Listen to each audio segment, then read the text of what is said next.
On est devenu l'animal dominant sur Terre parce qu'en fait, on est le meilleur chasseur. Tous les animaux qu'on chassait couraient plus vite que nous. Nous, on était capable de les chasser très longtemps jusqu'à ce que ces animaux s'épuisent. À l'époque, il n'y avait pas des gels pour les chasser. J'avais une autre question, la caféine. Pas forcément sur marathon, mais peut-être sur des trails longs. À gérer avec beaucoup d'attention et de précaution. Je respecte tout à fait le fait de courir un marathon en 4h30 ou en 5h et c'est super, c'est fabuleux. Sauf qu'en fait, c'est deux moteurs différents.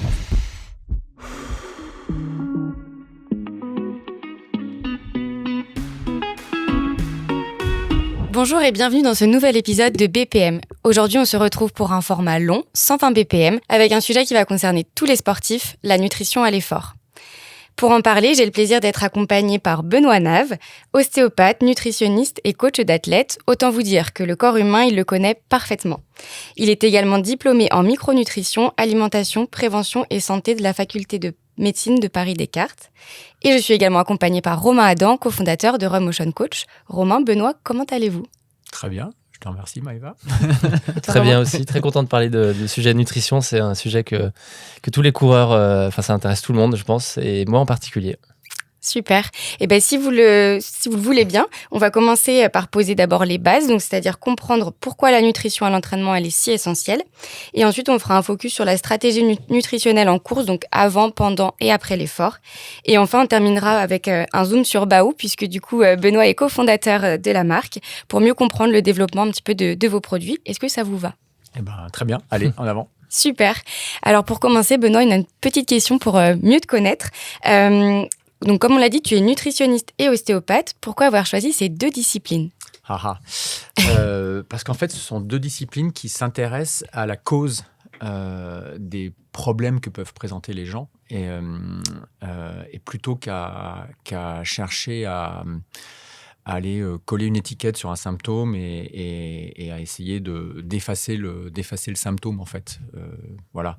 Donc, l'idée, quand tu travailles en ostéopathie, comme en nutrition, en micronutrition, c'est de chercher l'origine du déséquilibre qui s'est installé, de manière à ce qu'ensuite l'individu puisse aller être bien conscient de ce qui a provoqué le symptôme et puisse avoir la main, en fait, sur sa santé. Et si tu devais choisir qu'une des deux disciplines, tu choisirais laquelle ?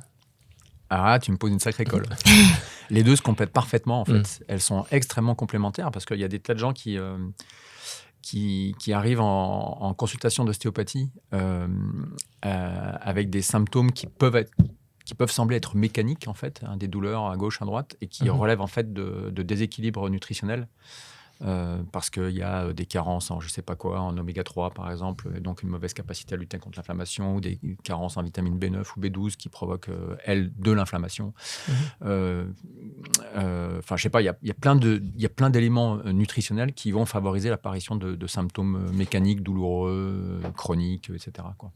Et donc, c'est vraiment difficile de répondre parce que c'est les deux pratiques se combinent parfaitement et du coup, tu as accès à peut-être 95% de la bobologie du quotidien qui va embêter les gens, quoi. Ok. Ça a l'air d'être très intéressant, en tout cas, de pouvoir creuser un petit peu sur tout ça, mais peut-être que du coup, ça pourra faire l'objet d'un épisode complémentaire. Avec plaisir. Donc, pour commencer, on va parler des bases de la nutrition à l'effort. On parle beaucoup des apports de glucides par heure, donc 90-100 grammes chez les professionnels. Et pour un amateur qui court un trail ou un marathon, est-ce que l'intérêt, il est réel ? Alors, la réponse, elle est pas, c'est pas noir ou blanc, c'est très nuancé. Effectivement, tu parlais d'athlètes professionnels. C'est des gens qui ont des physiologies qui sont quand même un peu différentes grâce à l'entraînement, très souvent, parfois grâce un peu à la génétique aussi. Et on va en reparler un tout petit peu de cette génétique.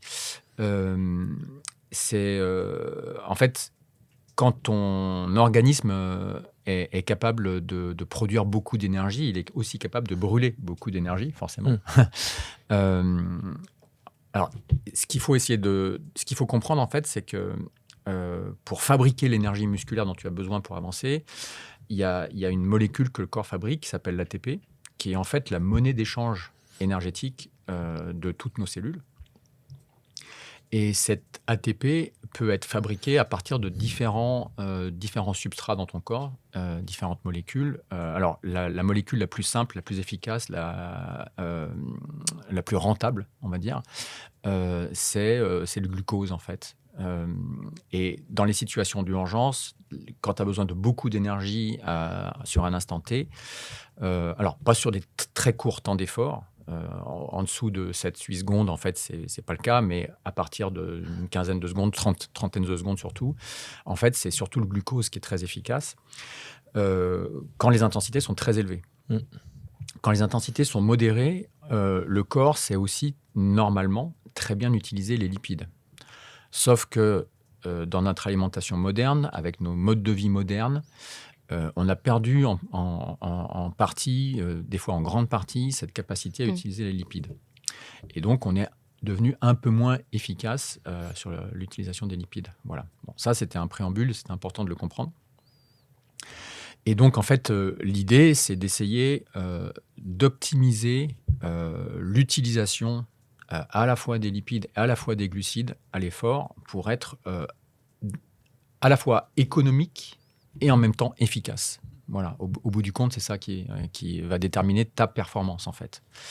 Alors, les athlètes de haut niveau, eux, ils ont une capacité ils ont besoin, déjà, et une capacité à utiliser le glucose, les glucides, en grande quantité. En fait, l'utilisation d'un substrat au niveau de tes cellules musculaires, on appelle ça l'oxydation, en fait. On oxyde un substrat pour fabriquer de l'énergie, en fait. Et donc, c'est la capacité d'oxydation des glucides qui va déterminer, en fait, ta capacité à fabriquer beaucoup d'énergie sur une période donnée, 30 minutes, 60 minutes, 2 heures, etc. Et en fait, plus tu t'entraînes, plus tu as d'années d'entraînement derrière toi aussi, ça se fait pas en quelques semaines ou en quelques mois, plus tu es efficace, plus tu es capable d'utiliser une quantité de glucose importante, en fait. Voilà. Et ce n'est pas le cas forcément de la majorité des pratiquants qui, pour des tas de raisons, en fait, mode de vie essentiellement, quantité d'entraînement aussi, évidemment, qui ne vont pas avoir en fait la capacité d'oxyder une grosse quantité de glucose aussi. Parce qu'en fait, ce qu'il faut faire, c'est la différence entre ta capacité à absorber au niveau de l'intestin le glucose et ensuite ta capacité à l'utiliser, ce glucose que tu as absorbé intestinalement. Hein. On dit que l'intestin, on peut l'entraîner. On va tout à l'heure, je pourrai parler un peu de gut training. En fait, oui, on peut entraîner son intestin à absorber plus de glucides. Mais une fois que tu l'as absorbé, t'en fais quoi ? Et si tu n'es pas capable d'oxyder plus de 30 grammes de glucose à l'heure, en fait, si tu en as absorbé 90, tu en as 60 de trop qui t'ont servi à rien et qui t'ont fatigué. OK. Est-ce qu'il y a une question aussi d'intensité ? Parce que finalement, mettons que sur un marathonien élite va forcément avoir une intensité qui est plus élevée parce qu'aussi la durée de l'effort elle est plus courte. Évidemment. Et il a une capacité aussi à maintenir une allure élevée plus longtemps. Voilà. Du coup, il y a une partie. Est-ce que c'est ça aussi ? C'est plus de glucides finalement qui est consommé par les athlètes élites par rapport à leur intensité, alors qu'un athlète plus amateur aura une répartition finalement lipidique qui sera peut-être plus élevée que pour des athlètes élites, non ? Et c'est exactement ça en fait. C'est-à-dire que quand tu as Sébastien Saut qui va courir son marathon en 1h59-30, donc on va dire 2 heures quoi, pour faire un chiffre rond. Là où sur un marathon de Paris, tu as au moins la moitié du peloton qui court en plus de 4 heures, il me semble. Oui. Ça veut dire que, en fait, le vainqueur, il court son marathon à son allure max qu'il est capable de tenir sur 2 heures, alors que plus de la moitié du peloton va courir son marathon à l'allure maximale qu'il peut tenir sur 4 heures.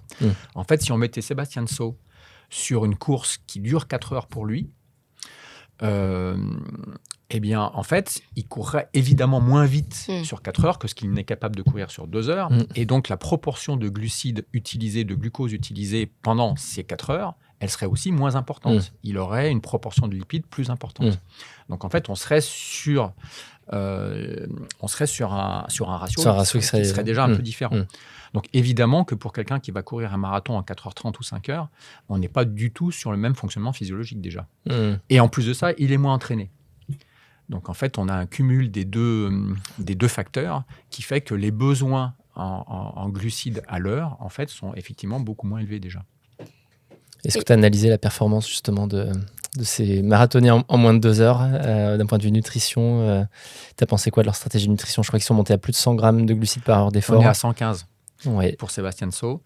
Alors, en fait, c'est assez simple en fait de faire un petit calcul. On est pour courir un marathon en 2 heures avec un gabarit comme le sien, il doit peser entre 55 et 60 kilos. On estime environ 58 kilos, je crois, quelque chose comme ça. Et donc il a consommé environ 85% de l'énergie qu'il a utilisée pour courir son marathon. En fait, en gros, il a dû consommer 2500 calories à peu près, à 50 calories près, pour courir à cette vitesse-là. Alors après, ça change un tout petit peu parce que selon comme il est protégé par ses pacers, etc., on est à quelques calories épargnées. Enfin, voilà. Et du coup, en fait, ça veut dire que sur ces 2500 calories, il a consommé à peu près 85% sous forme de glucose et le reste sous forme de lipides à cette vitesse-là. Donc, c'est assez peu, effectivement, en termes de lipides. Malgré tout, ça participe quand même. C'est-à-dire que 15%, c'est pas négligeable. Et ça veut dire qu'il a consommé à peu près 550 grammes de glucides environ sur l'ensemble de son marathon. Enfin, il a oxydé. Au niveau musculaire, je veux dire, il a oxydé 550 grammes de glucides. Et ces 550 grammes de glucides, c'est quasiment la quantité de glucides qu'il avait probablement en réserve au départ au niveau musculaire, à peu de choses près. Donc ça voudrait dire qu'il n'aurait pas eu besoin normalement d'ingérer ces 115 grammes de glucides? Alors en fait, il faut... Ouais, alors ça, c'est très, très théorique. Ça veut dire qu'effectivement, les 230 grammes de glucides qu'il a absorbés en surplus n'auraient peut-être pas été nécessaires. Sauf que, en fait, ce qu'on a tous probablement déjà perçu si on a expérimenté un peu les grosses hypoglycémies à l'effort, les gros coups de bambou. Moi, je l'ai senti, pas mal d'athlètes avec lesquels j'ai bossé l'ont ressenti. Je peux même citer une anecdote assez vraiment frappante, c'est celle de Xavier Thénard sur un championnat du monde de trail. En fait, c'était là sur la Maxi Race, par exemple. Où il a senti, en fait, il a fait l'erreur de consommer des gels un peu trop tôt au cours de sa course, parce qu'en fait, à cette époque-là, il courait normalement avec le Team ASICS, pour lequel je bossais. Et puis là, c'était avec l'équipe de France, et donc la stratégie nutritionnelle avait été mise en place par la Fédé. Et donc, il a changé sa stratégie habituelle. Et en fait, il a commencé à consommer des gels un peu tôt en course. Et derrière, en fait, il a passé son temps à être en dents de scie au niveau sensation. Et en fait, ce qui se passe, c'est que quand tes réserves de glycogène... En fait, on a longtemps cru que c'était les réserves en glycogène au niveau musculaire qui étaient le frein à la performance sur les sports d'endurance. Il semblerait quand même que ce soit beaucoup plus la constance de la glycémie gérée par le cerveau et qui soit un frein. Voilà. On n'en est pas absolument certain, mais c'est quand même quelque chose qui semble être assez clair. Et en fait, quand tu consommes des glucides régulièrement, en fait, tu renseignes ton cerveau sur le fait que tu ne mets pas l'organisme en danger, tu lui amènes suffisamment d'énergie pour qu'il puisse continuer dans de bonnes conditions. Et d'ailleurs, il y a une étude qui a été très, très sympa sur ce sujet. Ils ont pris 3 groupes d'athlètes, ils les ont mis sur tapis et ils les ont fait courir au deuxième seuil. C'est l'allure en gros semi-marathon à peu de choses près pour des gens qui vont courir un semi-marathon en 1h20, 1h30, voilà, pour des bons athlètes. Enfin, voilà, c'est l'allure à laquelle que vous pouvez tenir entre 45 minutes et 1h20, 1h30 pour les athlètes un peu entraînés. Donc, ils les ont mis à courir à épuisement sur le tapis à cette allure-là. Et le premier groupe recevait une boisson placebo. Le second groupe recevait une boisson isotonique et le troisième groupe prenait la même boisson, mais en fait recrachait la boisson. Ok. Et donc, évidemment que le groupe qui a le moins performé, c'est le groupe qui avait le placebo. Le groupe par contre, qui a performé le plus contre toute attente, c'est celui qui recrachait. Ce qui veut donc dire qu'en fait, c'est pas l'apport des glucides qui importait, l'apport réel, c'est le message envoyé au cerveau. Et pourquoi ça ? Parce qu'en fait, dans la bouche, il y a des récepteurs au sucre. Et donc, quand on met en bouche un produit sucré, même si on le recrache, le cerveau, lui, il a enregistré l'information et il s'est dit « Ah, c'est bon, en fait, je ne suis pas en danger, on peut continuer. » Et pourquoi c'est le cerveau qui commande ? Parce que le cerveau, lui, fonctionne presque exclusivement sur le glucose, en fait. Il peut fonctionner sur les cétones, certes. Il peut fonctionner aussi grâce au lactate, très très bien d'ailleurs. C'est pour ça que d'ailleurs les séances d'intensité élevée sont des vrais stimulants pour le système cérébral. Mais en fait, le substrat le plus performant pour le cerveau, de loin, c'est le glucose. Et donc, quand il y a une baisse du taux de glucose dans le sang, donc baisse de la glycémie, eh bien en fait, le premier organe qui va être impacté, c'est le cerveau. Et c'est pour ça qu'en fait, c'est si important d'avoir une glycémie constante à l'effort. Voilà. Et il est possible que si Sébastien Saut avait recraché tout, ça aurait été super intéressant d'ailleurs de le faire, avait recraché tout ce qu'il a mis en bouche pendant son marathon. Alors je pense pas qu'il nous l'aurait dit de toute façon, parce qu'en fait son sponsor lui aurait dit non, faut surtout pas le dire. En fait, peut-être qu'il aurait performé autant, mais ça on peut pas le savoir. Et donc ça veut dire, on en reviendra sûrement après sur la stratégie vraiment pendant la course si tu as des aléas, mais ça veut dire que par exemple si tu n'arrives plus rien à avaler, ça voudrait dire que tu aurais intérêt quand même à mettre en bouche ton gel par exemple, ou, exactement. Et le recracher en fait. Ouais, tu as tout compris, ouais, exactement. Okay. C'est exactement ça qu'il faut faire. En fait, si tu n'arrives rien à avaler, tu mets quelque chose quand même en bouche sucré. Ouais, tout à fait. Ouais. Le temps que ton système digestif puisse retrouver un état de fonctionnement qui te permette à nouveau d'avaler correctement. Parce qu'évidemment que autant sur un marathon en 2 heures, éventuellement, ça pourrait ne pas poser de problème. Par contre, si ta course, elle va durer 7-8 heures, il y a un moment donné, il va quand même falloir apporter de l'énergie pour de vrai ce coup-ci. Sinon, ça ne va pas le faire. Ça marche. Donc, on a parlé de l'oxydation, donc du glucose. Tu disais qu'il faut habituer en fait son corps à oxyder pour du coup utiliser ce glucose-là. Mm-hmm. Donc, on est d'accord qu'on s'habitue avec l'entraînement. Alors oui, parce qu'en fait, plus tu t'entraînes, et en fait, plus tes entraînements sont variés aussi, plus tu vas développer une quantité de mitochondries. Alors en fait, faut quand même qu'on explique ce que c'est. En fait, toutes nos cellules fabriquent de l'énergie grâce à des petites organites qu'on appelle les mitochondries. En fait, ce sont les centrales énergétiques de nos cellules, celles qui fabriquent l'énergie dont on a besoin, celles qui fabriquent cette fameuse monnaie d'échange, l'ATP. Et en fait, ces mitochondries, on peut augmenter leur nombre et augmenter aussi leur efficacité. C'est-à-dire qu'elles peuvent être très nombreuses mais pas très efficaces, et elles peuvent être très nombreuses et très efficaces, et là c'est le top. Pour vous donner un petit chiffre, en fait, entre un sédentaire et un sportif de haut niveau, la densité mitochondriale peut passer du simple au double dans l'organisme. Voilà. Okay. Ça veut dire que à effort entre guillemets égal, la capacité d'utilisation des substrats énergétiques peut vraiment doubler en fait dans un même corps. En fait. C'est très important, hein, c'est pas rien du tout. Capacité d'utiliser l'oxygène aussi, évidemment. Et donc d'ailleurs il y a un athlète de très haut niveau peut monter à des quantités d'utilisation d'oxygène qui sont extrêmement importantes, qui peuvent être 3-4 fois plus élevées qu'un individu sédentaire. Et donc en fait c'est ces fameuses mitochondries qui vont être capables d'utiliser plus ou moins évidemment ces substrats énergétiques. Et donc ça joue clairement, quoi. Et donc comment on entraîne, comment on fait pour doubler ses capacités? Alors déjà le travail en endurance va augmenter le nombre de tes mitochondries. Ouais. La fameuse endurance fondamentale. Voilà, pour ça que c'est exactement. très important. On parle beaucoup de zone 2. 70% d'un volume d'entraînement. Ouais, au global c'est ça. Voilà, exactement. Ouais.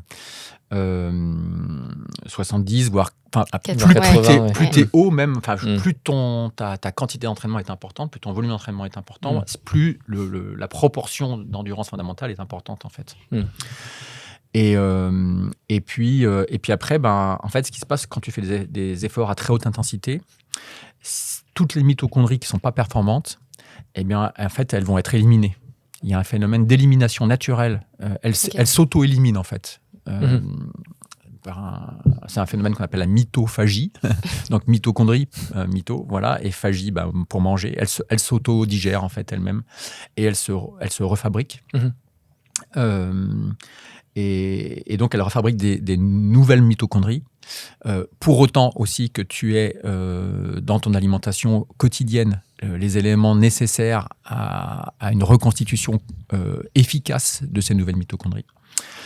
Et en fait, tu refabriques des mitochondries plus efficaces.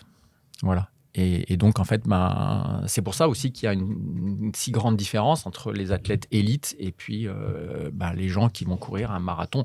Je respecte tout à fait le fait de courir un marathon en 4h30 ou en 5h, et c'est super, c'est fabuleux. Sauf qu'en fait, c'est deux moteurs différents, en fait. Voilà. Et pour quelqu'un, justement, qui n'aurait pas assez de mitochondries pour oxyder tout ce glucose, est-ce que c'est dangereux d'apporter trop de glucose ? Alors, à court terme, non. À court terme, tu risques juste de présenter un inconfort digestif qui va rendre ta course plus ou moins désagréable, avec des arrêts vomitaux réguliers ou plus ou moins réguliers, voire un peu plus bas au niveau digestif aussi. Et donc, voilà, c'est pas fun. Mais si c'est une fois dans l'année, c'est pas très grave. Après, t'as des gens qui vont vouloir copier les façons de procéder des athlètes de haut niveau et qui vont se mettre à consommer aussi beaucoup plus de glucides à l'entraînement. S'adonner à ce qu'on appelle ce fameux gut training, qui veut dire entraînement de l'intestin. Alors ça peut poser plus de problèmes. Ça peut déjà en poser chez les athlètes élites si le suivi n'est pas parfaitement effectué. Et d'ailleurs, on commence à voir des athlètes élites qui systématiquement, ils rentrent de l'entraînement, ils vont se brosser les dents.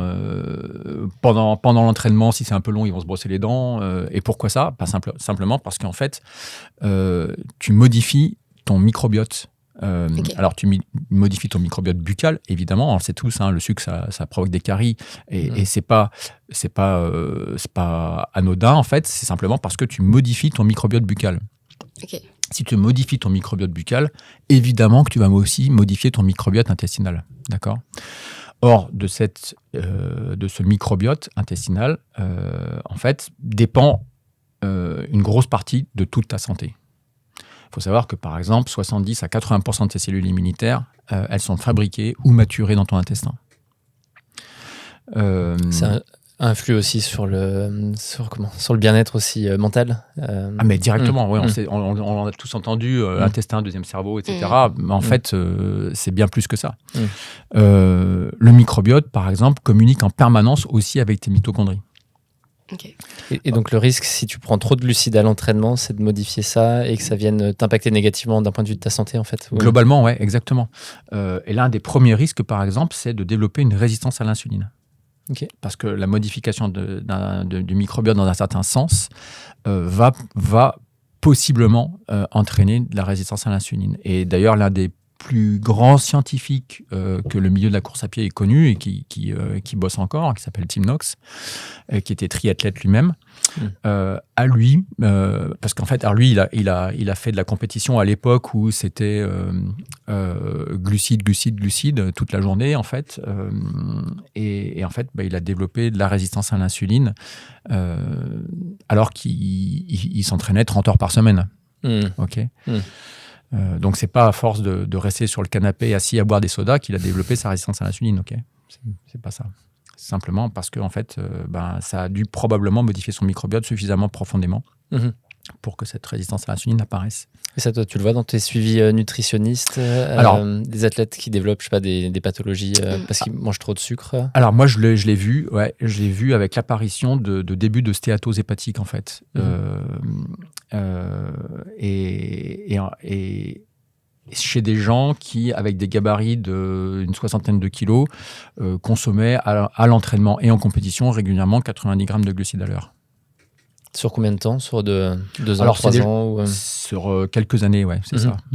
Ok. Et du coup, Ouais, là, le but, il n'est pas non plus de culpabiliser complètement, mais Non, évidemment. En tout cas, c'est alerter. C'est de montrer C'est juste alerter, en fait. Il faut de la nuance et effectivement, il ne Voilà. faut pas suivre un schéma préconçu ou parce qu'on entend effectivement un discours assez inflationniste sur le nombre de glucides. Ouais, tout à fait. Et essayer de rester mesuré finalement dans sa pratique et dans sa consommation de glucides. Exactement. Enfin, c'est du juste bon sens, en fait. Simplement, il faut quand même...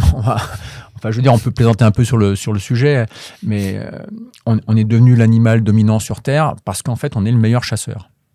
On est le chasseur le plus endurant. C'est-à-dire que tous les animaux qu'on chassait couraient plus vite que nous. Simplement, nous, on était capable de les chasser très longtemps jusqu'à ce que ces animaux s'épuisent. À l'époque, il n'y avait pas des gels pour les chasser. Okay, on était capable de courir 6 heures, 7 heures, 8 heures après un troupeau d'antilopes et puis de les épuiser suffisamment. Et en fait, tout simplement parce que nous, on a un métabolisme qui est ultra performant sur l'endurance. On n'est pas bon en vitesse, mais on est très bon en endurance. Et c'était pas grâce au gel à l'époque. C'est très bien expliqué dans le fameux livre Born to Run. Ah ouais. Qui explique justement qu'on est des êtres très endurants. Mais à côté de ça, on peut quand même utiliser ce que la science nous a appris, ce qu'on a compris de la science, et c'est-à-dire utiliser évidemment des glucides à l'effort pour performer au mieux, et ça sans mettre sa santé en danger. C'est tout à fait possible. Et moi je le dis évidemment, quand je tiens ce discours de mesure, en fait, je le tiens avec d'autant plus de facilité que, évidemment, vous le savez, je suis cofondateur d'une boîte qui vend des produits destinés à l'effort et que je ne vais pas faire de la contre-pub absolue pour ce qu'on fait, nous. Mais on essaie de le faire en incitant les gens à être simplement mesurés et raisonnables et à prendre soin de leur santé, en fait. L'idée, c'est que le sport soit au service de la santé, évidemment, quoi. C'est exactement ce qu'on prône aussi chez Run Motion Coach. Et justement, si tu devais donner un seuil peut-être ou des indications en termes de grammage qui permettent à la fois d'optimiser raisonnablement sa performance et de préserver sa santé, tu dirais que c'est quoi pour un amateur en nombre de glucides par heure d'effort? Alors, pour répondre à cette question, en fait, je vais vous donner deux exemples. En fait, il y a un athlète qui était... je ne sais pas si vous connaissez peut-être un entraîneur en triathlon, moi que je respecte beaucoup. Je trouve son job il est remarquable. Il s'appelle Carol Ispy. Et Carol Ispy, en fait, il avait à l'entraînement un athlète qui avait fait un très très bon chrono sur l'Ironman d'Embrun, qui est l'Ironman probablement le plus difficile au monde. Tout simplement parce qu'il se déroule en montagne. Sur la partie vélo, il y a le col de l'Izoard à franchir. Le marathon, il est loin d'être tout plat. Voilà, c'est vraiment une épreuve très difficile. Et cet athlète avait couru en 2023 l'Ironman d'Embrun avec 120 grammes de glucides à l'heure. Et l'année suivante, il a gagné l'Ironman de Nice avec 60 grammes de glucides à l'heure. Voilà. Et en fait, pourquoi il est passé de 120 à 60 ? Parce que Carol Ispy avait détecté un début de difficulté à tolérer de telles quantités de glucides à l'heure chez un certain nombre de ses athlètes qu'il entraînait. Qu'il commençait à y avoir aussi déjà l'exemple de Sam Laidlaw, qui commençait à avoir des soucis aussi lui-même. Un autre très très bon triathlète français. L'un des tout meilleurs mondiaux. Et en fait, il a montré avec une approche très réfléchie qu'il valait mieux essayer de bosser sur ce qu'on appelle la flexibilité métabolique, c'est-à-dire la capacité à utiliser les deux substrats, les lipides et les glucides, plutôt que de compter exclusivement sur les glucides. Voilà. Donc, en fait, dans cet exemple, on a déjà un début de réponse à ta question, c'est-à-dire qu'avec 60 grammes de glucides à l'heure, on est capable de faire des performances incroyables sur des formats de course qui sont des formats où l'intensité moyenne est quand même relativement élevée, surtout qu'on est sur 3 sports combinés. Et donc, on est capable de développer une intensité moyenne plus élevée que sur un même sport, puisqu'en fait, tu sollicites des muscles différents. Et donc, tu es capable d'aller les solliciter à des niveaux plus intenses. Ce qui veut dire que pour quelqu'un qui va courir un marathon en 4 heures, 5 heures, 6 heures, ou un trail sur des formats à peu près identiques, moi je pense qu'effectivement, en fonction du gabarit, en fonction du niveau d'entraînement, parce que le gabarit il joue beaucoup. Évidemment que si tu pèses 45 kilos ou si tu pèses 90 kilos, évidemment que ta consommation d'énergie, c'est pas la même. Et donc, en fait, en fait, ce qu'il faut savoir, c'est qu'à l'effort, le cerveau consomme 12 grammes de glucides à l'heure. Voilà. Ça, c'est standard. Alors que ce soit un effort physique ou intellectuel, c'est-à-dire que tu fais une partie d'échecs, tu vois, sur un championnat du monde d'échecs, si tu mesures la consommation de glucides à l'heure, de glucose à l'heure du cerveau d'un joueur d'échecs de niveau mondial, c'est 12 grammes. Pendant une épreuve de sport pendant laquelle il y a du stress, t'es focus, etc. Si en plus il se met à faire un peu froid, donc les conditions sont un peu plus difficiles à gérer, c'est aussi 12 grammes à l'heure. Voilà. Donc il faut ces 12 grammes. Et puis après, tu as d'autres organes qui vont consommer aussi un peu de glucose, tu as ta peau, etc. Enfin, bon. Et donc on arrive à des besoins qui sont aux alentours, j'allais dire minimaux, de 35-40 grammes. Voilà, ça, c'est vraiment le minimum. Et puis, après, ton muscle est capable de recapter une partie du glucose que tu vas absorber. Pour autant que ton intestin soit en bon état pour l'absorber aussi. Parce qu'il y a des tas de gens qui prennent le départ des épreuves. Ils ont mangé un peu n'importe quoi le reste de l'année. Ils se sont fait gaffe les 3 dernières semaines. Mais leur microbiote n'est pas en état. Ils ont de l'hyperperméabilité intestinale.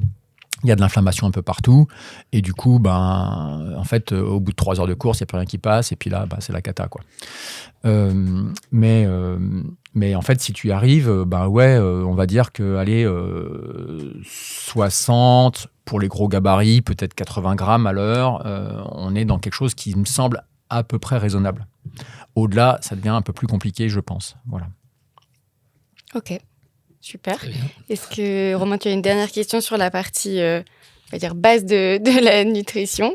Non, j'aurais peut-être des questions un peu plus pratiques pendant la course, mais on peut passer peut-être pour ceux qui nous écoutent, qui vont avoir une course bientôt, la nutrition, à l'approche d'une compétition. Ouais. Donc, on va dire, j'ai une course dans une semaine.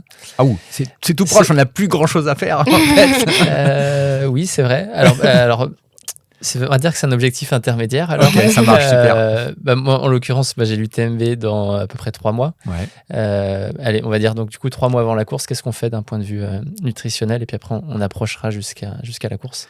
Alors il faut absolument 3 mois, c'est presque même déjà court en fait, tu vois. Alors toi, je sais que tu fais à peu près gaffe à ce que tu fais. Globalement, c'est pas mal. Donc en fait, il y a un peu moins de boulot que chez certains. Mais on va dire que là, la priorité des priorités, c'est... En fait, il y a plusieurs priorités. C'est dommage. Non, en fait, il y a des fondamentaux à respecter, quoi. C'est ça le truc. En fait, les gens qui participent à ces courses, pour la grande majorité d'entre eux, à part une toute petite poignée, c'est pas les athlètes professionnels. Ça veut dire qu'ils ont une vie professionnelle, ils ont une vie de famille et ils ont l'entraînement. Donc, il faut pouvoir assumer les 3 dans de bonnes conditions. Et donc, qu'est-ce qu'il va falloir ? Il va falloir que tu puisses récupérer tes séances d'entraînement, que tu puisses nourrir ton cerveau et que tu puisses prendre soin de ton intestin. Voilà, c'est à mon avis les 3 points clés. Et alors, nourrir ton cerveau, qu'est-ce que ça veut dire ? Enfin, nourrir ton cerveau et tes muscles. Ça veut dire qu'il va falloir que tu amènes suffisamment de protéines pour fabriquer des neurotransmetteurs qui vont te permettre de rester motivé. Ça, c'est la dopamine. D'être performant sur tes séances d'entraînement et dans ton job de tous les jours quand il y a un peu de stress. Ça, c'est la noradrénaline. De pouvoir te sentir zen à la maison et pas énervé. Et ça, c'est la sérotonine. Et de pouvoir bien dormir la nuit. Ça, c'est la mélatonine. Okay. Donc, en fait, il faut suffisamment de briques de construction de ces neurotransmetteurs, et ça se fait grâce aux protéines. Les protéines vont aussi permettre de récupérer au niveau musculaire. Oui. Bon. Voilà. Après, il te faut les apports énergétiques, évidemment. Il faut reconstituer tes réserves après chaque grosse séance d'entraînement. sauf si tu es sur un bloc particulier où tu vas vouloir augmenter ton efficacité à brûler des graisses. Voilà, donc en fait, sur 2-3 jours, tu vas peut-être diminuer tes apports, etc. Mais en fait, après chaque grosse séance d'entraînement, tu fais une séance de travail excentrique en descente où tu vas casser. Donc, si tu es descendu, c'est-à-dire que tu es monté. Et donc, tu vas avoir brûlé pas mal de glycogène. Et donc, il faut reconstituer ce glycogène après la séance. Pareil sur les séances de seuil, les séances de VMA, peu importe, etc. Les grosses sorties à vélo en montagne et compagnie. Il faut prendre soin de ton microbiote.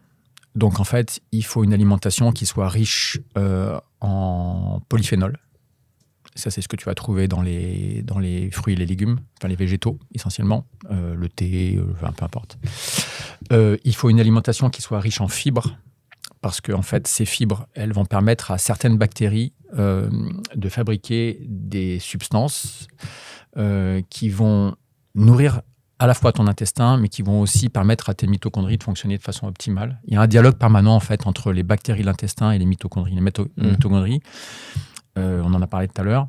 En fait, ce sont d'anciennes bactéries qui ont été intégrées dans les premiers êtres unicellulaires, il y a 3 milliards et quelques d'années, et qui ont permis en fait aux cellules d'être capables d'utiliser de l'oxygène pour respirer et pour fabriquer de l'énergie de façon autonome. Et donc, en fait, elles ont toujours un fonctionnement bactérien, et donc elles sont capables de communiquer avec les autres bactéries de notre corps, et donc tous nos microbiotes. Et donc, c'est hyper important de prendre soin de son microbiote pour plein de raisons. On en a parlé, communication avec le cerveau, etc., mais aussi communication avec les mitochondries. Donc, on a parlé des polyphénols, on a parlé des protéines, on va parler aussi des oméga 3. Une alimentation riche en oméga 3 est très importante parce qu'en fait, elle va assurer une gestion des phénomènes inflammatoires de manière optimale. Elle va assurer ce qu'on appelle la fluidité membranaire de toutes nos cellules et donc de tous les échanges qu'il y a entre les cellules, les messages hormonaux, etc. Donc, les fameux neurotransmetteurs, par exemple, si tu n'as pas assez d'oméga 3 dans ton cerveau, tu as beau produire suffisamment de dopamine ou de noradrénaline, si la membrane de ta cellule en face, elle est rigide, ça ne passe pas, quoi. C'est ce qu'on retrouve dans les bonnes graisses, dans les huiles, huile d'olive, huile de colza. Alors, plutôt colza. Ouais, colza. Enfin, moi, je suis pas un grand fan du colza parce qu'en fait, non, mais en fait, on compte trop sur les oméga 3 végétaux parce qu'en fait, les oméga 3 végétaux, il faut pouvoir les transformer en oméga 3 utiles pour le corps. C'est-à-dire que l'oméga 3 qu'on retrouve dans l'huile de lin, l'huile de colza, l'huile de noix, par exemple, c'est un oméga 3 qui doit être ensuite transformé par le corps pour être utilisé. Soit à cause de carences alimentaires, soit à cause de particularités génétiques, cette transformation, elle est plus ou moins efficace, plutôt moins que plus d'ailleurs, dans un grand nombre de cas. Donc il vaut mieux aller sur des aliments riches en oméga 3 utilisables directement, comme les petits poissons gras par exemple, la sardine, le maquereau, le hareng, l'anchois, etc. Okay. Voilà. Ou des œufs de poules qui ont été élevés en plein air et qui n'ont fait que picorer, qui n'ont pas été nourris au maïs, etc. Et donc ces oméga 3 là, c'est vraiment important. Et ils sont importants aussi, par exemple, pour le transport de l'oxygène, parce que si tes membranes de globules rouges sont rigides, en fait, tes globules rouges sont plus capables de passer à travers les petits capillaires en bout de chaîne, en bout de course, et d'aller alimenter ton muscle en oxygène, par exemple. Tu vois. Voilà. Donc en fait, globalement, c'est 3 points clés sur lesquels il faut vraiment insister. L'intestin, le microbiote, avec les polyphénols et les fibres, les protéines, les oméga 3, voilà. Et puis après, évidemment qu'il y a d'autres statuts nutritionnels qui sont très importants, la vitamine D, etc. Enfin, voilà. Mais justement, en termes de fibres, on dit souvent que 60, on va dire la veille ou même 2 jours avant, il ne faut pas manger de fibres. Il faut limiter en tout cas les apports en fibres. Alors, il faut que ce soit des fibres qui soient cuites. Enfin, je pense notamment à la compote. On dit que c'est très bon. Là, on est vraiment à l'approche sur les tout derniers jours. En fait, on est dans les 4-5 derniers jours avant l'épreuve. Ouais. Mais à 3 mois de l'épreuve, on n'en est pas là tout à fait. Mais effectivement, quand tu arrives à S-1, là, il y a des choses qui vont être vraiment modifiées.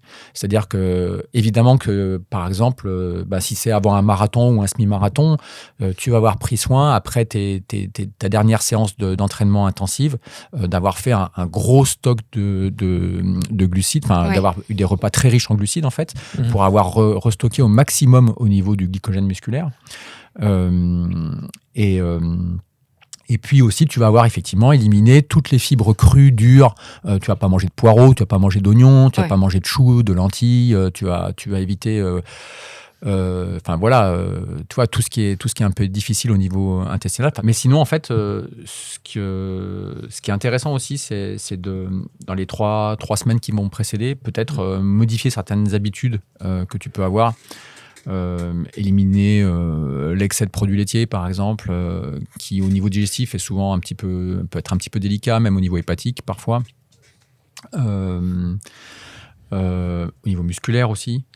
Peut-être éliminer l'essentiel des aliments glutineux qui contiennent du gluten que tu peux consommer, en fait, qui peut avoir aussi un impact négatif au niveau du système digestif, parce ce qu'il faut voir, c'est qu'en fait, sur une épreuve d'endurance, et encore plus à pied, le système digestif, c'est vraiment un élément clé. En gros, 70% des abandons sur un UTMB, c'est à cause du système digestif.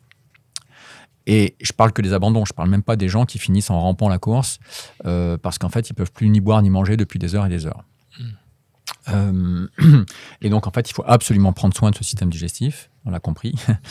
Et du coup, donc, tout ce qui va le soulager en amont de la course sera quelque chose de bénéfique.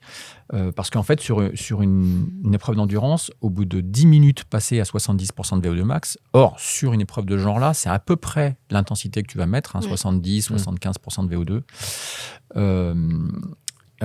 Et bien en fait, tu as l'apparition d'une hyperperméabilité intestinale qui est due au stress généré.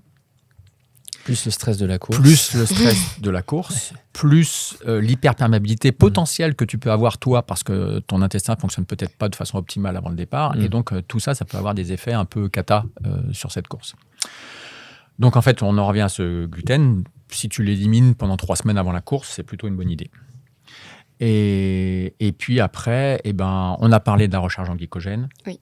On a parlé des fibres. Maintenant, on va se rapprocher encore un peu plus de la course et on va être à J-1, J-2, J-1. Et là, on fait hyper simple, en fait. C'est des repas ultra simples. C'est pas en 2 jours qu'on va se carencer. Donc, on se pose plus de questions. Ça va être du riz, des patates, du poisson, de la viande blanche, un yaourt de chèvre ou de brebis, même encore mieux que vache, plutôt chèvre. De la compote de pommes et voilà quoi, les menus, ça va être ça va tourner autour de ça pendant 2 jours. On oublie les repas gastronomiques. Voilà, exactement. 2 jours avant. Voilà, ça va tourner autour de ça en fait. C'est hyper simple et faut pas se poser. Et parce que, et ce qu'on dit souvent, c'est il faut pas manger forcément plus, mais parce que tu vas mettre plus de glucides finalement dans ton assiette, c'est plus trop le moment. Tu vas faire ta recharge glucidique. En fait, ta recharge glucidique, elle se fait beaucoup. Alors, elle se fait presque tout le temps pour les gens qui sont très entraînés. C'est-à-dire que quelqu'un qui est très entraîné, il a le phénomène de fenêtre métabolique qui est un petit peu moins important à respecter pour quelqu'un qui est un peu moins entraîné. C'est-à-dire que quelqu'un qui s'entraîne moyennement, on va dire, chez lui, la fenêtre métabolique, elle est très importante. Et cette fenêtre métabolique, c'est le moment où le corps restocke le plus les glucides. Alors, toutes les études montrent que de toute façon, quel que soit le type d'athlète qu'on soit, c'est toujours important d'essayer de restocker le plus vite possible, mais c'est encore plus important chez quelqu'un qui s'entraîne un petit peu moins. Quelqu'un qui s'entraîne beaucoup, en fait, chaque fois qu'il a une prise de glucides, ça va rentrer, ça va permettre de recharger plus aisément. Voilà. Et donc, cette fenêtre métabolique, il faut l'avoir utilisée lors des tout derniers entraînements avec un petit peu d'intensité. Si 5-6 jours avant, tu fais un petit rappel de séance un peu tonique où tu vas monter un peu en intensité, et juste après cette séance, c'est le moment idéal pour faire ta recharge en glycogène. Par contre, il faut maintenir tes stocks. Il faut maintenir tes stocks à la fois au niveau hépatique, parce que c'est ce qui va permettre d'avoir une glycémie la plus constante qui soit. On a parlé de cette fameuse glycémie qui est très importante pour le cerveau. Donc, c'est à la fois ton foie et tes apports énergétiques pendant l'épreuve qui vont permettre de maintenir la glycémie constante. Mais il faut donc tenir compte du foie. Or, le foie, lui, brûle en permanence, toute la journée, en fait. Et donc, il se recharge au cours de chacun de tes repas. Et donc, à chacun de tes repas, tu vas refaire le plein au niveau hépatique de ton glycogène. Et puis, au niveau musculaire, ça a été globalement fait. Donc, tu l'entretiens un petit peu. Voilà. Et donc, il faut que ces repas maintiennent en fait les stocks qui ont été réalisés. Ok, voilà. Top. Mais sans que ce soit de la surcharge. Parce que la pasta partie de la veille au soir, en fait, où on mange la grosse assiette de pâtes, en fait, ça va être mal proportionné. Et le ratio de ton repas, de ton assiette, entre les protéines et les glucides, peut être déséquilibré. Si tu manges beaucoup de pâtes et très peu de protéines, ça va déséquilibrer le truc. Or, les protéines permettent aussi, on n'en a pas parlé tout à l'heure quand on a parlé des protéines, mais elles permettent aussi en fait de favoriser toutes les circulations liquidiennes dans ton organisme. Elles permettent de maintenir des niveaux de pression entre l'extérieur des cellules, l'intérieur des cellules, les différents secteurs liquidiens de ton corps. Dans ton corps, tu as plein de liquides. Tu as du liquide à l'intérieur de tes cellules, tu as le liquide dans lequel baignent tes cellules, tu as le liquide qui est en circulation dans ton système lymphatique, dans ton système artério-veineux. Et en fait, ces protéines, elles permettent aussi les échanges entre ces différents milieux liquidiens. Et si tu n'as pas assez de protéines dans ton alimentation, en fait, tu fais de la rétention. Donc, tu as une mauvaise circulation. Et en fait, si tu fais la pasta partie le samedi soir pour ta course du dimanche, le dimanche matin, au départ de l'épreuve, tu as 2 gros poteaux à la place des jambes et tu as des sensations pourries et tu n'avances pas en fait. Alors que tu es super entraîné, tu es nickel et tout, tu t'attendais à une belle perf et en fait, tu as des sensations dégueulasses. Oui, puis de façon générale, il ne faut jamais rien tester la veille de la course. Des fois, il y a des gens, ils vont tester l'aliment miracle. Ouais, c'est ça. Et comme tu disais tout à l'heure, finalement, le plus simple, c'est le mieux. Alors, même si ce n'est pas un repas gastronomique, finalement, tu seras en forme le jour de ta course si tu fais rien de complètement extraordinaire la veille. Exactement. Et donc, admettons, on a appris le départ de notre course, tout s'est bien passé, on mange correctement. Tu l'as dit, si jamais il y a un aliment qui ne passe plus, en tout cas si on n'arrive plus à manger quand on est sur la course, t'as conseillé de pouvoir manger un petit peu de glucose mais sans forcément l'ingérer, en fait juste pour faire un signal au cerveau. Est-ce que tu as d'autres astuces en tant que nutritionniste sur la course, l'alimentation en course?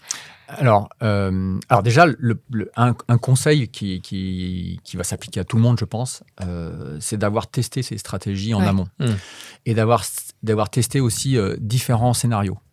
Plan A, plan B, plan C, au cas où. Oui. Et donc, il faut savoir si, d'abord, qu'est-ce qui est le mieux pour toi ? Est-ce que c'est essentiellement liquide ? Est-ce que c'est semi-liquide plus un peu liquide ? Est-ce que c'est solide plus semi-liquide plus liquide ? Donc ça, il faut l'avoir testé en amont. Okay. Est-ce que si jamais tu n'arrives plus à mastiquer, le fait de ne consommer que des trucs un peu genre purée, compote, gel, ça va t'aller. Si même ça passe plus, est-ce que sous forme de liquide, ça colle aussi pour toi ? C'est pas trop désagréable, ça fait pas glouk-glouk dans l'estomac. En fait, il faut avoir testé ces stratégies-là à l'entraînement ou sur les courses de préparation. Et puis, effectivement, il y a la stratégie de temporairement, en fait, de soulager son système digestif vraiment pendant une période suffisamment longue, 30, 40 minutes, 1 heure. Dès qu'on sent que ça commence à plus passer, ça ne sert à rien d'insister de toute façon. Okay. Voilà, il faut arrêter d'insister à ce niveau-là. Donc là, il faut tout soulager. Donc, si on a besoin de s'hydrater, c'est des toutes petites gorgées. Par contre, il faut maintenir les apports en électrolytes, ça c'est hyper important. Alors, à doser de manière différente selon les conditions de température, d'humidité, etc. En fait, plus il y a de transpiration, plus il faut doser. Moins il y a de transpiration, moins on dose. C'est assez simple. Et donc, il faut maintenir donc un petit peu un minimum d'hydratation parce qu'en fait, la déshydratation au niveau digestif va augmenter la fragilité digestive et va augmenter les phénomènes de troubles digestifs à l'effort. Donc ça, c'est hyper important. Donc on soulage. Alors on soulage l'allure évidemment aussi. Donc on ralentit un petit peu. on se dit, ben voilà, en fait, sur une épreuve qui va durer, pour un UTMB par exemple, si on reprend le cas, qui va durer pour la majorité des gens 35 heures, eh bien, en fait, plutôt 35. Voire 40. Voire 40, un bon nombre. C'est pas parce qu'on aura ralenti 30-40 minutes que ça va impacter énormément la perf. Et par contre, on aura probablement gagné beaucoup en termes de plaisir éprouvé pendant l'épreuve. Et puis il y a des moments, je me rappelle sur l'UTMB que j'avais fait en 2023 à 11h du soir. C'est vrai que en général, tu vas pas dans ton frigo à 11h le soir pour manger. Donc je pense que le corps aussi, il doit te dire aussi réduire un peu la consommation de glucides. Je me rappelle que pendant une heure, j'ai vraiment eu du mal à m'alimenter. Et justement, j'ai fait comme tu as dit, en fait, j'ai ralenti l'allure et j'ai laissé passer. Et en fait, une heure plus tard, j'avais à nouveau envie de manger et je me suis à nouveau bien réalimenté. Mais j'ai pas paniqué à ce moment-là. Et je pense que si j'avais insisté, il y a des chances que j'aurais vomi à un moment donné et que ça se serait pas bien passé derrière. Et donc évidemment, il faut, je pense, écouter son corps aussi. Si tu ressens moins le besoin de manger à un moment donné, il faut aussi peut-être se faire en fonction de ses ressentis. Et puis il faut gérer aussi en fonction du profil de l'épreuve. C'est-à-dire que moi je le recommande régulièrement. En fait, quand les gens demandent, quand on fait des protocoles nutritionnels sur les épreuves comme ça, on regarde le profil. Et en fait, j'essaie toujours d'insister sur des moments où on doit soulager le système digestif pendant l'épreuve, de manière régulière, de façon à ce que justement le système digestif, comme tu l'as ressenti toi, très bien ressenti, une fois qu'il a été soulagé pendant plusieurs dizaines de minutes, eh bien, il retrouve sa capacité en fait à fonctionner à peu près correctement. Et donc on regarde l'ensemble de la course, on regarde le profil et on se dit voilà, là c'est des moments opportuns pour soulager, là aussi, et là c'est des moments opportuns pour augmenter un peu les apports. En fait, c'est pas linéaire les apports, c'est pas 30 grammes à l'heure, donc toutes les heures, boum, boum, boum, boum. Ça sur un marathon, ça marche bien, ça marche super bien. Sur un ultra, d'autant plus montagneux, c'est pas forcément le plus efficace. Voilà. Et donc c'est plutôt en montée ou plutôt en descente? Tu fais comment pour soulager on soulage dans les parties descendantes, évidemment. Par exemple, t'arrives au sommet de, je sais pas moi, du Grand Col Ferret. Tu sais qu'une heure et quart après, tu vas avoir le ravito de la Foulie. Et donc là, peut-être pendant cette heure-là, en fait, tu vas juste t'hydrater un petit peu. Et puis tu vas arriver tranquille à la Foulie, ton estomac il va être reposé, et là tu vas pouvoir refaire un peu le plein à ce moment-là, quoi. D'accord. Voilà. Et à l'effort, est-ce que c'est intéressant, on a parlé beaucoup de glucides, est-ce que c'est intéressant de manger des protéines, par exemple? Alors les apports protéinés sont pas... alors, ils sont intéressants, pas en termes de structure musculaire, mais ils sont intéressants en termes en petite quantité. Ils sont intéressants en termes de circulation des liquides, toujours. Ces fameux phénomènes de pression. Et ça peut être intéressant là. Et après, il peut y avoir aussi d'autres. C'est essentiellement pour ça, en fait. En fait, pendant l'effort... Oui, parce que sur un ultra, au bout d'un moment, c'est le facteur musculaire qui devient la limite. Tu as parlé effectivement de la partie nutrition, mais il y a aussi la partie musculaire. Mais tu ne peux pas reconstituer. Non, il n'y a aucun moyen, c'est trop court. Tu ne peux pas faire de resynthèse, en fait. Il n'y a pas d'anabolisme possible. En fait, le corps, en fonction des moments, il est dans une phase soit de catabolisme, c'est-à-dire où il brûle, où il doit brûler, et là, il n'a pas le choix, il est obligé de brûler. Hein. D'accord. Il n'y a pas le choix. Voilà. Et puis, il y a la phase anabolique, la phase de reconstruction, de réparation. Et en fait, quand tu es dans une phase catabolique, où le cortisol, en fait, sécrété, vient saturer tous les récepteurs, il ne peut pas y avoir de reconstruction musculaire, il ne peut pas y avoir d'anabolisme, parce qu'en fait, la testostérone qui sert et les hormones de croissance qui servent à reconstruire, en fait, elles ne peuvent pas aller sur ces fameux récepteurs qui sont saturés par le cortisol. Donc, il n'y a pas de reconstruction possible. Donc, prendre des protéines... Même si tu restes longtemps à ravitaillement... Non, ça ne fait pas. Il va te falloir quelques heures avant que ça commence à marcher. Et donc, en fait... Donc, pas d'un point de vue musculaire, mais plutôt d'un point de vue fonctionnement général. Ouais, fonctionnement général, c'est intéressant d'avoir un petit peu d'apport protéique, quoi. Un petit peu. Okay. Enfin, d'autant plus que la course va durer longtemps pour toi, en fait. Et j'avais une autre question, la caféine. Est-ce que c'est intéressant sur des... Alors, pas forcément sur marathon, mais peut-être sur des trails longs? Alors, même sur marathon, d'ailleurs, ça peut être intéressant. Mais sur les trails longs aussi. Par contre, à gérer avec vraiment beaucoup d'attention et de précaution. Parce que quand c'est pris trop tôt dans la course, en fait, tu risques d'avoir un effet rebond derrière qui peut t'occasionner des moments un peu délicats plus tard, quoi. Donc, moi, j'irais vraiment mollo. Et aussi à gérer en fonction des conditions de météorologie.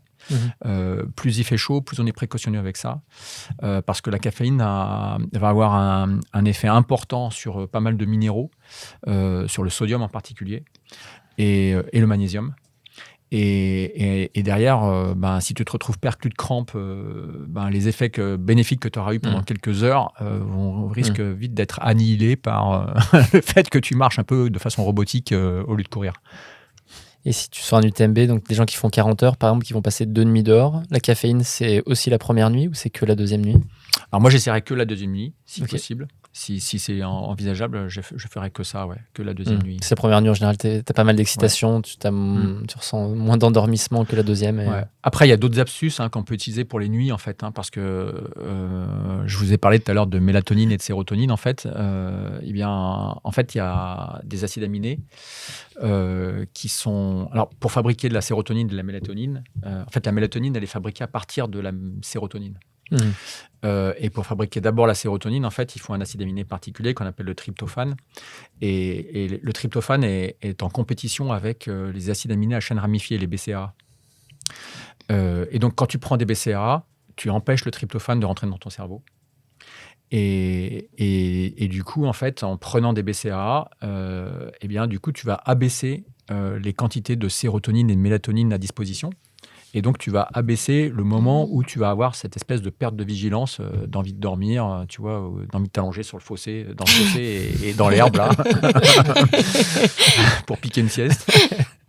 Et donc, en fait, tu peux utiliser des BCAA à des moments opportuns pour essayer de conserver ta vigilance, en fait. Ok. Super. Et donc, une fois qu'on est arrivé, après, quelles sont, toi, ces astuces clés pour la récup? Alors, les astuces clés pour la récup, là, je vais faire hurler un paquet de trailers et de coureurs à pied, mais en fait, je pense que le premier truc à éviter, c'est la fameuse bière. Oups. Oups. Pourquoi? Parce qu'en fait, tu as une perméabilité intestinale qui est explosée. Or, l'alcool augmente considérablement la perméabilité intestinale. Et alors, je ne dis pas ça juste pour être un rabat-joie, simplement parce que, en fait, une grosse augmentation de la perméabilité intestinale, si jamais tu as une dysbiose intestinale, donc un déséquilibre du microbiote un peu cogné, ça peut mener à la catastrophe. Okay. Ça peut mener carrément à l'arrêt cardiaque, en fait. Ça peut mener à ce qu'on appelle ça a été un de mes sujets de mémoire de DU, et ça peut mener en fait à ce qu'on appelle une endotoxémie majeure, c'est-à-dire que c'est tes bactéries intestinales qui vont passer à travers la paroi et qui vont générer en fait une inflammation telle et tellement massive sur une très grosse hyperperméabilité que ça peut mener à l'arrêt cardiaque. Voilà. Okay. En tout état de cause, et heureusement ça n'arrive que extrêmement rarement, même si ça ne mène pas à ça, ça va de toute façon retarder énormément ta récupération. Okay. Donc autant aller sur des boissons très sympas, autres que ça. Il n'y a pas d'alcool dedans, mais ça peut être des bières sans alcool, par exemple, déjà, première chose. Ça peut être aussi, je sais pas moi, des très bons kombucha, des ginger beer, des trucs comme ça, des trucs un peu sympas qu'on peut boire à l'apéro, tu vois. Faut pas se priver d'un truc un peu chouette, mais faut éviter l'alcool pendant plusieurs heures derrière, quoi. Oui, parce qu'en plus, l'alcool, ça déshydrate et on est souvent déshydraté à l'arrivée de la course. Exactement. Donc, on attend cette fenêtre métabolique un petit peu d'avoir refait notre stock. Et puis après, la bière, on peut la prendre plus tard, quoi. On se prévoit une soirée entre potes une semaine après, et puis voilà, on se refait le match pendant la soirée, et voilà, et ça sera le bon moment en fait. Mais voilà, juste après la course, on évite ce genre de choses. En fait, l'idéal. Et si tu veux vraiment prendre c'est une toute petite, et il faut bien boire à côté, bien boire de l'eau. Ouais. Et puis il faut vraiment prendre soin de son organisme avec éventuellement des probiotiques, de la glutamine, etc. Enfin, il y a plein de stratégies qui peuvent être sympas pour remettre ça en état le mieux possible, et puis se sentir bien derrière, en fait, surtout.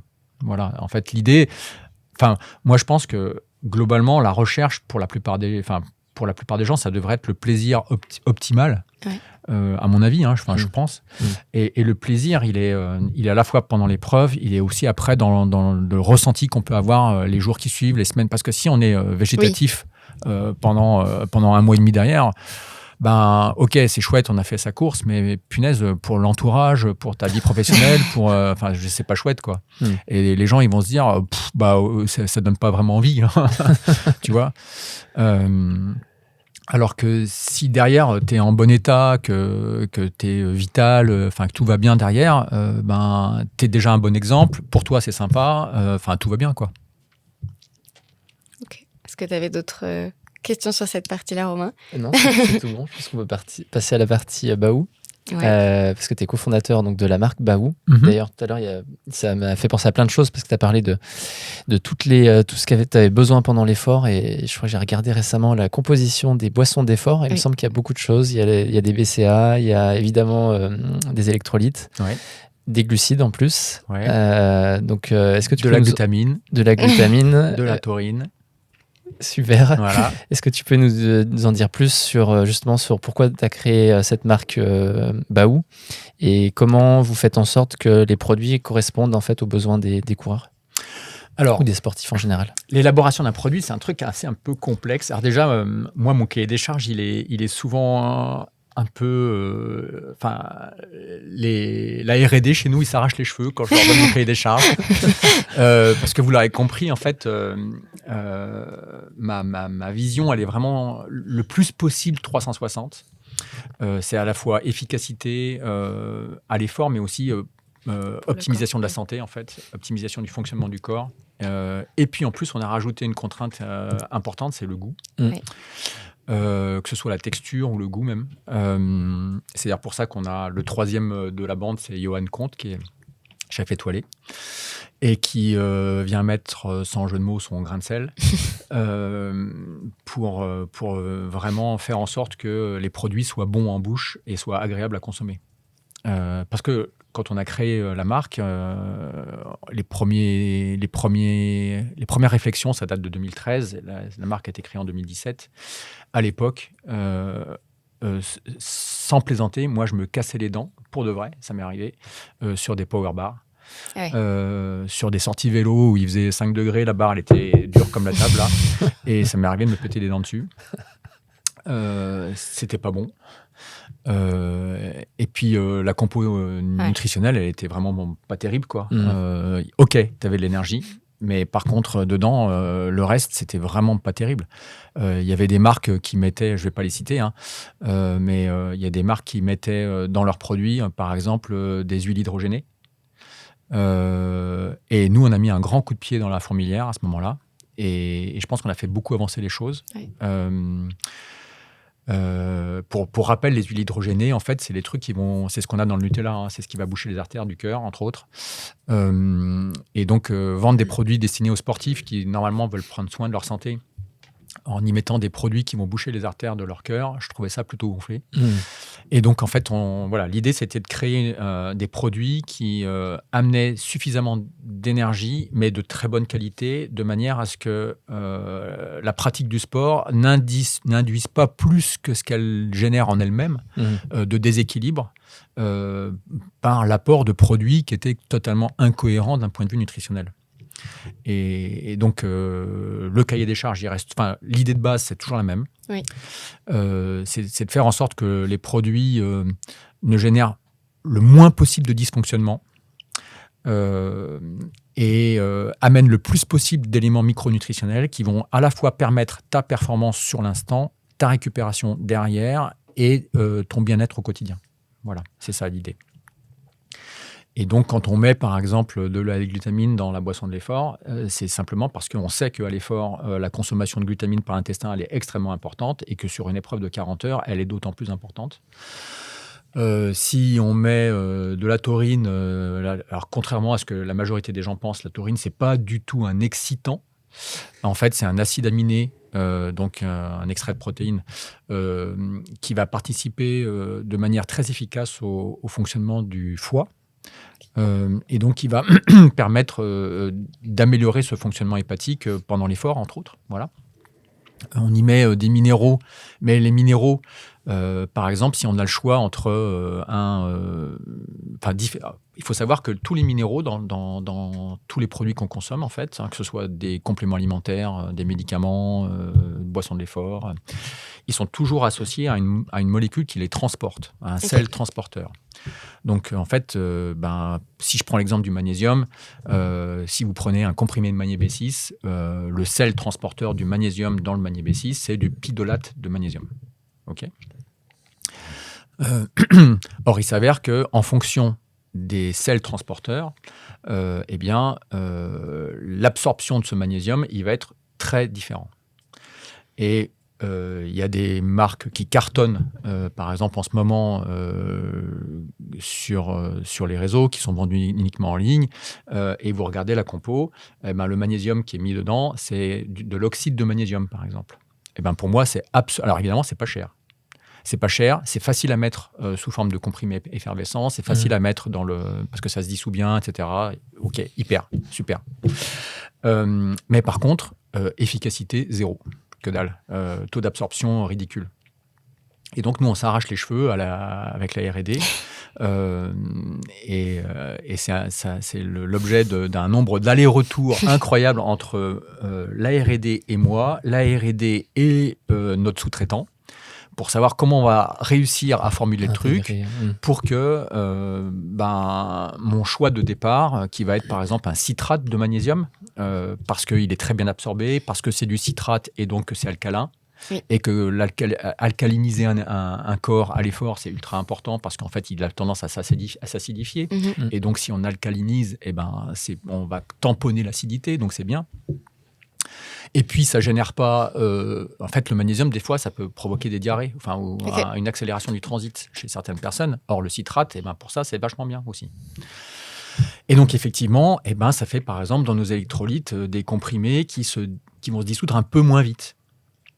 Alors, les gens, ils vont dire « Ah ouais, mais ça se dissout en 15 minutes au lieu de 4 minutes. » Ouais, mais il faut savoir ce qu'on veut, en fait. Est-ce qu'on veut un truc qui soit bien assimilé, qui ne déclenche pas de diarrhée, qui soit efficace, ou est-ce qu'on veut juste un pseudo-magnésium qui, effectivement, va être dissous très vite voilà. Et donc, en fait, l'élaboration des produits, chez nous, elle se fait comme ça. Et elle se fait souvent avec beaucoup, beaucoup de temps, beaucoup d'allers-retours, beaucoup de boulot. En moyenne, les produits, c'est presque toujours 1 an et demi, 2 ans de boulot en amont avant qu'on en sorte.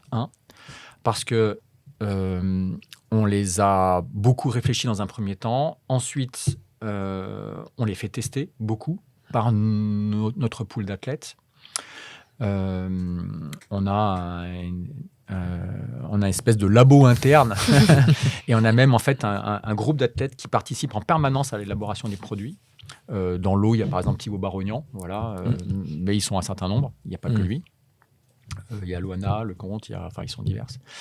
Et puis, et une fois que ça a été validé par eux, par moi, et par le sous-traitant, finalement, on lance la prod.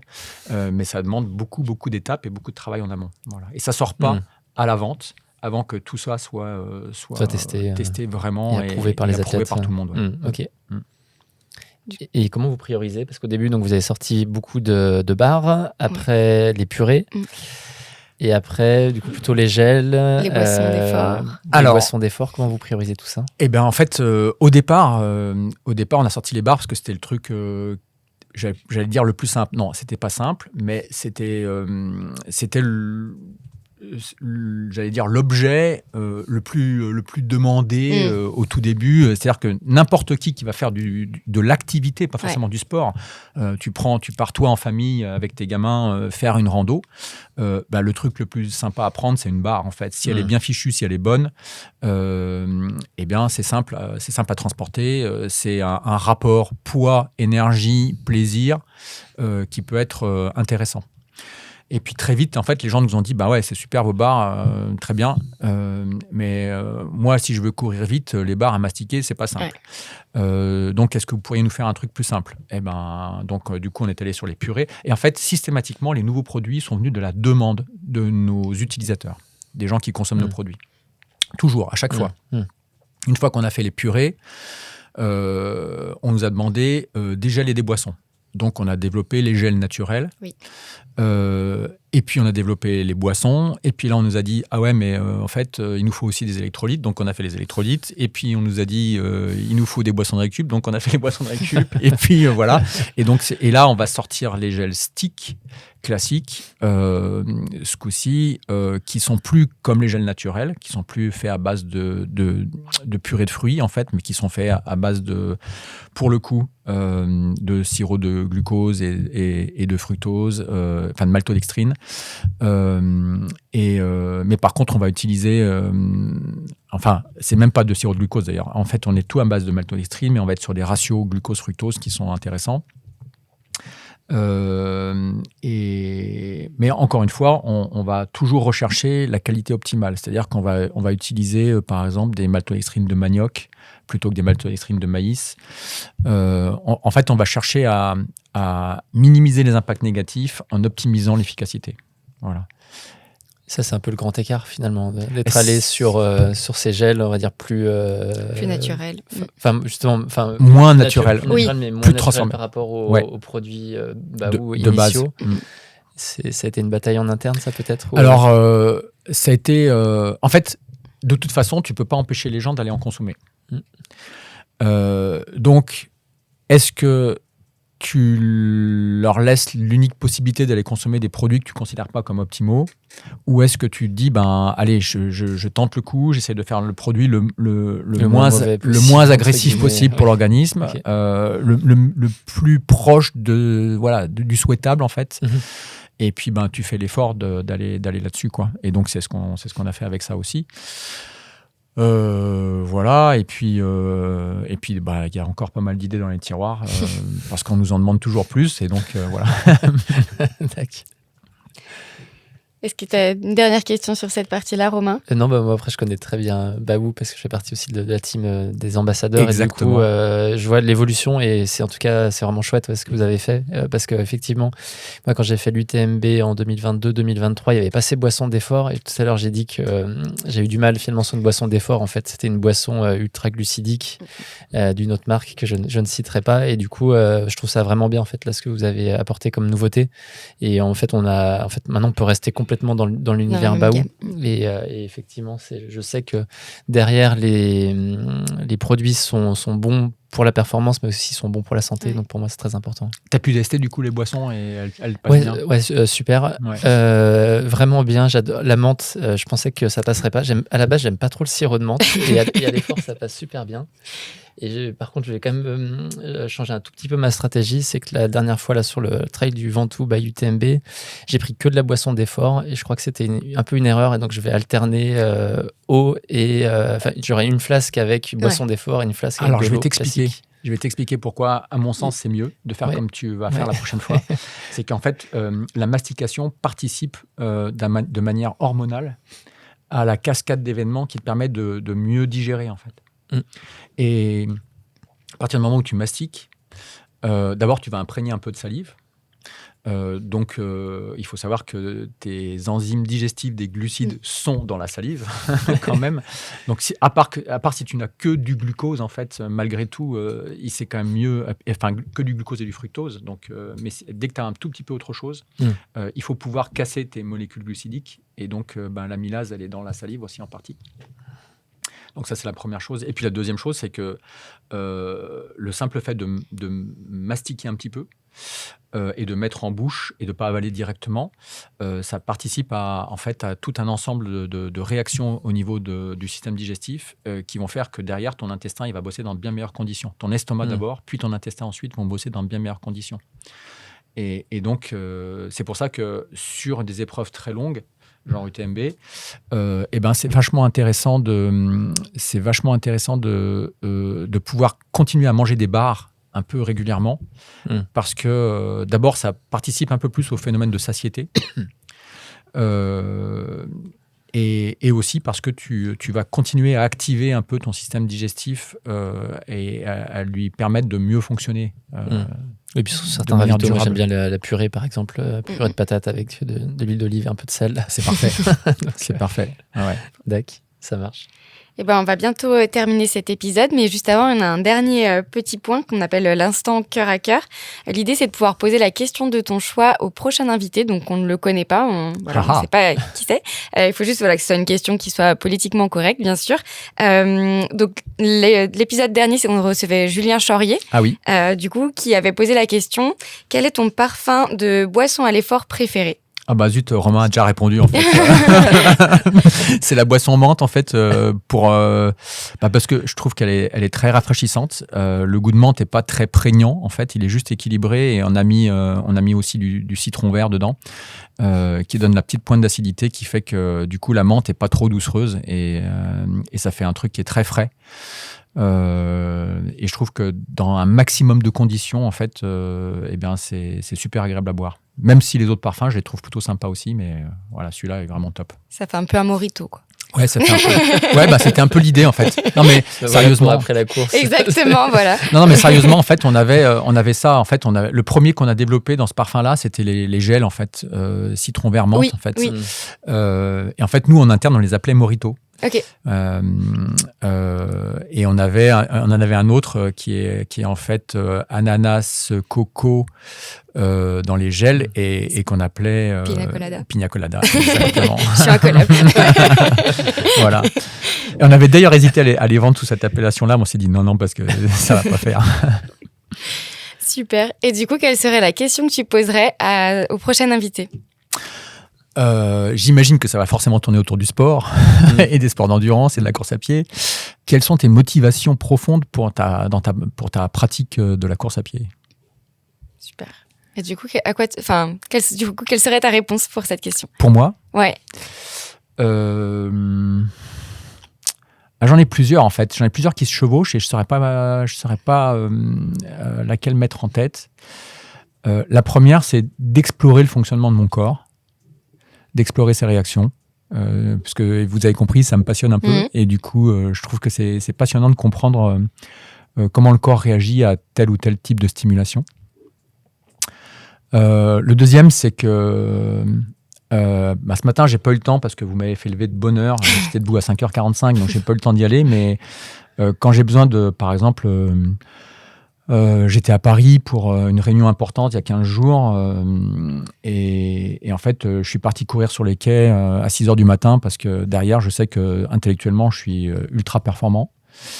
Enfin, je me sens performant. Peut-être que je le suis pas, mais moi, je me le sens en tout cas. Enfin, je me sens efficace en tout cas. Et puis j'ai des enfants aussi avec lesquels j'adore faire du sport. Et ça, je trouve que c'est des moments vraiment privilégiés. Et donc, j'ai envie de rester le plus longtemps possible en bon état pour pouvoir pratiquer avec eux. Voilà. Et, qu'est-ce qu'il y a d'autre ? Et puis, j'ai aussi envie de pouvoir parler en connaissance de cause avec les gens avec qui j'échange sur ces sujets, parce qu'en fait, pour être crédible, il faut savoir un peu de quoi tu parles, je pense. Et donc, si je pratiquais pas, j'aurais forcément un peu moins de légitimité et de crédibilité, j'imagine. Voilà. Et puis aussi parce que pendant l'effort, d'abord, j'éprouve du plaisir. Il y a plein de fois aussi, j'ai des tas d'idées et des tas de solutions à des problèmes qui me viennent pendant la pratique de l'effort. C'est incroyable, c'est un moment où tu es dans ta bulle Et en fait, des solutions à des problèmes que tu n'avais pas à trouver te viennent pendant que tu es en train de courir ou de rouler. Et ça, c'est génial, je trouve. En fait, tu es vraiment en pleine conscience pendant la pratique d'un effort. Voilà. Et ça, je trouve ça génial. Et puis, il y a aussi le côté un peu mec, testo, etc. Et t'aimes bien te confronter, quoi. Voilà. Voilà. Donc, en fait, il y a plein de raisons qui font que voilà, j'aime bien, j'adore pratiquer. Et toi, Romain ? C'est marrant, je me retrouve à peu près dans toutes les... et finalement, toutes les motivations, elles évoluent. Et je pense que oui, en tout cas pour moi, la raison vraiment profonde, c'est d'être en mouvement, me sentir bien dans mon corps. Et puis c'est un mode de vie qui est en fait super... quand tu l'as adopté, en fait, tu peux pas revenir en arrière. C'est clair. Et donc mais sinon, chaque modalité, finalement, je m'y retrouve à certains moments dans ma pratique. Ouais. Et puis on a quand même une région qui est assez sympa, donc ça permet aussi de pouvoir... profiter du plein air, en tout cas de tout ce que la nature a à nous offrir autour de nous. C'est incroyable. Enfin, moi, je vais faire une sortie de ski de rando, par exemple, un soir au mois de mars ou même avril, quand les jours commencent à rallonger et tu vois des lumières absolument incroyables si tu vas au coucher de soleil, par exemple. Tu vois. Ça, c'est des trucs, c'est juste magique. Tu vas courir en pleine nature le matin à 6h et tu vois des animaux un peu partout. Tu vois, ça peut être aussi magique. Le soleil qui passe à travers les arbres, un lever de soleil là-dedans, c'est magique. Enfin, il y a plein de moments qui peuvent être extra, quoi. Et en courant, plus ça permet sur des sports d'endurance, ça permet aussi de voir plus de paysages et de profiter encore plus. Carrément, ouais. Ce qu'on peut préciser, c'est qu'il y a un code promo pour tester les produits Baou dans notre club privé Road Motion Coach. Exactement. Donc on pourra vous mettre le lien en commentaire. Génial. Merci à vous deux pour les échanges, c'était top. Merci beaucoup Benoît d'avoir été présent pour cet épisode de BPM. On a été ravis de te recevoir et d'en avoir appris un petit peu plus sur la nutrition à l'effort. Si vous souhaitez plus d'infos nutrition, dites-le nous en commentaire. Nous pourrons vous y répondre et puis potentiellement réinviter Benoît pour parler nutrition saine en dehors des courses et des entraînements. Merci également à toi Romain pour tes questions. Cet épisode est maintenant terminé. Je vous dis merci à toutes pour votre écoute. Merci à toutes et à tous pour votre écoute et on se dit à la semaine prochaine pour un nouvel épisode de BPM.